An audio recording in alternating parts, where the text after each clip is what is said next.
I like the fact that in your training days, you'll go through the why would I be so, for the want of better words, cutthroat? Why would I be so discerning?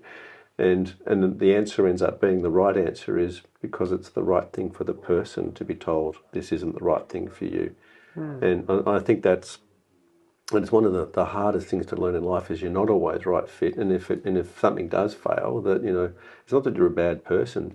It's that it just wasn't right fit, wasn't the right place for you to be. Well, you got to learn fit your competition. Yeah.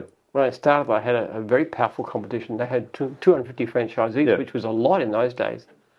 And I learned everything I could about what they did.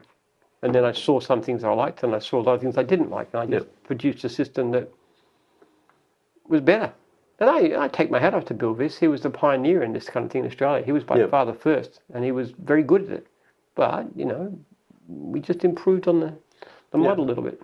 Yeah. I actually said to him once, why don't you copy what we do?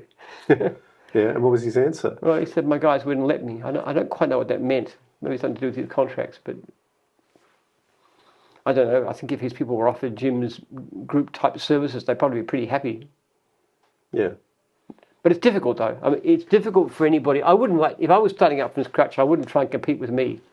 Yeah. Because our advantages in terms of software. I mean, who else can afford to spend $5 million a year software development? Yeah, correct. No normal startup can do it unless they're obscenely rich to start with. In that case, they're probably the wrong people anyway. What I find very interesting is that we're actually in competition with News Corp, and we're winning. Okay, in what way? Well, News Corp's funded hipages to a large extent. So this is a multi-billion-dollar corporation all over the world. And they got this thing called hipages. As far as I know, hipages never makes money. Yeah. Whereas our system, which is Bizzer, which is selling our surplus leads. Yeah, that's in the last part. It's made money from the get-go, really. Well, actually, fairly early on, it's now making close to $1 million a year. All of which goes back to the franchisees. But the point of it is, we're a tiny company by comparison with something like News Corp, and yet we can do certain things better. There was another, I don't know if I talked about it, but there was a Yates Garden Supplies, which is a major garden supplies company. Yeah. At one stage decided to go into the French business of franchising lawnmaking and gardening, thinking, oh, well, we understand gardening, so we can do it. They actually pinched a couple of my executives, one of who was just about to get fired, though they didn't know that. And they started it, and it lost so much money that it tanked their share price.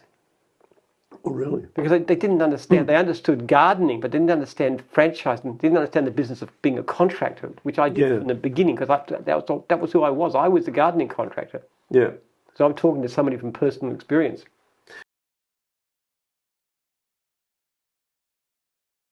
I always think of it in terms of the parable of talents. Yeah.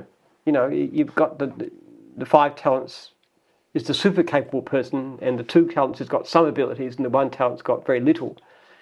I think myself more of a 2 talent kind of person, 1 to 2, not particularly capable, but God has asked me to do what I can with the abilities I've got.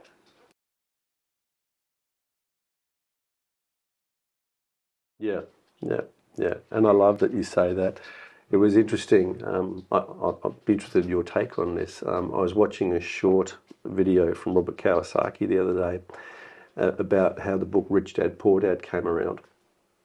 And apparently, and it's really, really funny because Robert basically says don't bother going to university. And yet he was at Yale, I believe it was, when he got into a very public debate with one of the foremost, best-known genius-level economists in America. And the guy said to him, what's your purpose? And he said, to make a lot of money. And the guy said, what a waste of a mind. No, what's your purpose? And he said, again, to make a lot of money. And apparently this banter went backwards and forwards a bit. He's going, I'm finding myself arguing with the foremost economist in America, and the whole room's looking at me, and he goes, well, what should I be doing then? And he said, what does God need doing? And apparently that stuck with him for the rest of his life, and that Rich Dad, Poor Dad actually is a result of that very conversation. Not immediately, there were a whole bunch of other steps in between. But does that resonate with you? What does God need doing? Yeah, sure. I don't even consider money as mine. It's a trust given by God to be used for useful things. I think there's a spirit of toxic individualism and selfishness and competition in society. And I know that sounds strange for somebody who has done quite well, but if your whole aim of life is just to be better than other people, that's a pretty pathetic aim. And it's not even, and it doesn't make you happy. People have this idea that if I'm richer and somebody else and I've got a better car and a better house and better clothes and better holidays and a sexier wife, then somehow I'm happy. But in actual fact, it's got very little to do with it. Happiness tends to come from things like having a sense of meaning in your life, having great relationships, being not being overburdened with debt, just being part of a community, particularly a faith community.